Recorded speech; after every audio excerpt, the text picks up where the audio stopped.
Hi there, Virgo. So, under the deck, interesting, is about a truce. It's about agreeing to disagree. These cards came out, Ace of Cups and this one.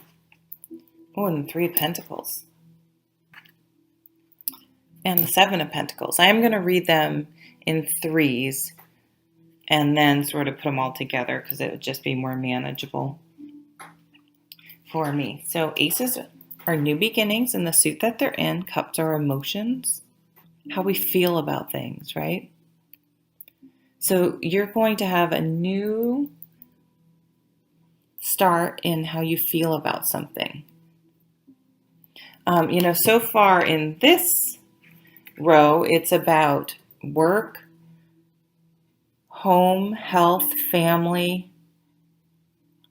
sort of more mundane things, but also spirituality and sort of how do you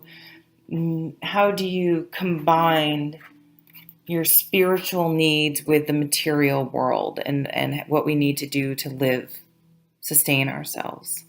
Seven of Pentacles, so Pentacle cards. So this card's about hard work. So I sometimes I have trouble distinguishing from the Three of Pentacles and the Eight of Pentacles. Like, what's the difference? Because they both talk about sort of artistry and hard work. I think what's interesting in this deck, at least, she's painting, right?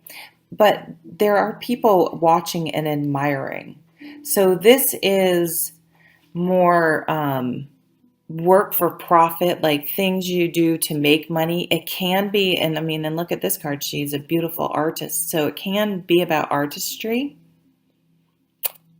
I do like to think, even if, like, I think, how is my job? My job is very administration oriented, and I do have patient contact. I work at a cancer center, and I'm a research coordinator. But it's a lot of rules and administrative tasks, and I think, how is that creative? But I guess you have to sort of think in some ways, like, I'm even being efficient, or being good at your job, even if it's not like technically an art, it's not, you don't think of it as creative. We do bring our creative minds to our jobs, and it just doesn't look like it's creative because it's not very exciting. It's not art, but don't sell ourselves short. So you guys have, you're working hard at something, and it's something that other people give feedback and admire. And that's hard because it's hard to open yourself up to criticism.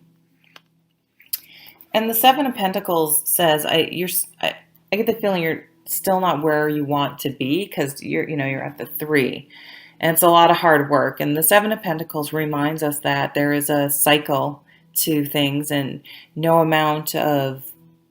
out of your control to make it happen faster. There's just a process that you need to go through. So it just says to have some patience and focus on other things. Nurture your project.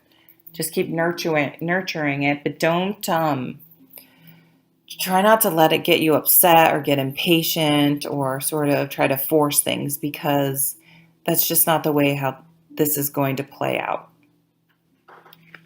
So the second row, we have the Ten of Cups. Lovely. The Emperor. Ooh, powerful, exciting man. And the Five of Cups. Whoa. Huh. I almost want to... Well, I'll go through and explain the cards. I almost want to see what these are, because I need to kind of see where this is going more. So the Ten of Cups is the happy family card. It's about emotional joy and fulfillment. The one caution I like to say with this card is, remember that no one's perfect, and a family's made up of people, imperfection, of imperfect people. And so the perfect happy family card, it's a bit of a fantasy. Look, it's like a rainbow, it's lovely, but it's not tangible. It's not concrete.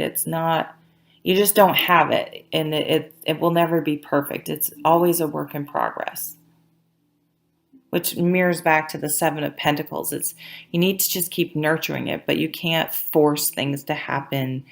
Um, you just can't force to have this perfect family because it actually doesn't exist.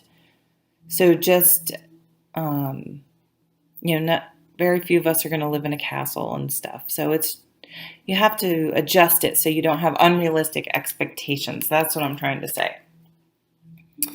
The Emperor, so he embodies all of the kings.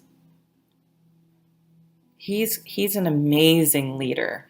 If you think of where the king's leadership qualities are, so the King of Wands is an amazing leader because he can keep people fired up and enthusiastic about things long after the initial excitement has worn off. The King of Cups is very supportive, and you just have a very nice feel in the office. The King of Swords, you will respect him. You don't want to ever go to him crying about anything, but he's very fair, and so you have an enormous amount of respect for him because of that. And the King of Pentacles is this amazing long-term planner who provides a strong foundation and usually accumulates. He's just very stable and grounded. And so this Emperor, I think because we have so few, like, no one's perfect, and I think we do sometimes put our leaders on an unattainable expectations.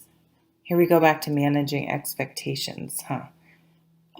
But he's going to be fair and comforting and keep people enthusiastic and all that stuff, but very grounded.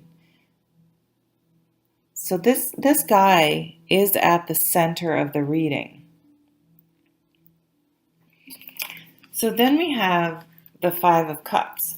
So there is something that we're going to feel an emotional loss about. And we're kind of pining away over something. We kind of feel like we got cut out. And maybe it's by this Emperor guy. But we have to be careful. Everyone has to sort of, when we're hurt, sort of lick our wounds.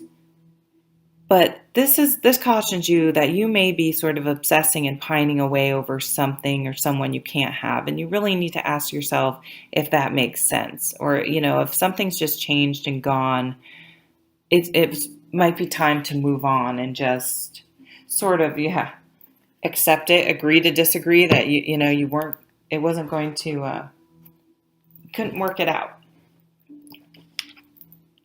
So we have the Knight of Wands, the honeymoon period card. Very exciting energy coming in. The Three of Cups and Temperance. Balance. So I almost feel like something's going to change, and your initial reaction is going to be one of loss and sort of emotional worry but this change is actually going to bring in something that really stirs your passion or your enthusiasm. You're going to be excited about it. It's going to bring some spark back into your life. And you may be working with a new or hanging out with new people, and it's going to be very supportive atmosphere. You're going to thrive. I see maybe some job changes. I see a leader in your life favorably assisting you. Although when it initially happens, you may be a little, just because it's change, I think you're going to have to, you're going to have a little bit of, you're going to feel like it's a loss. And I think you have to kind of still your mind and just say, you know what? That's not how I would have done it or how I would have handled it. But you know what? You're probably reached somewhat the same end goal. So you kind of have to just say, okay, I probably wouldn't have gone about it that way, or that's not how I would have thought about it. But okay, here we are, sort of where I thought we should be anyway. So let's move on and not focus on that it didn't happen exactly the way you want. And it's going to bring a lot of balance into your life. So I definitely see for some people it's a job. But for some people, I also think that this man, I'm seeing this theme of sort of work and romance kind of maybe overlapping. I had it in, well, one other reading. I've only done 3. This is the 3rd one I've done, but so you need to consider that, and whether that's a smart choice for you or not. This is a really nice reading. There's something, we're going to be feeling very emotionally, something, we're going to be passionate about something. We're going to get kind of fired up here. So enjoy that. Don't let it get you too out of balance. And I think you're going to finish off the month in like a pretty emotionally exciting place. So thank you so much for watching. Bye.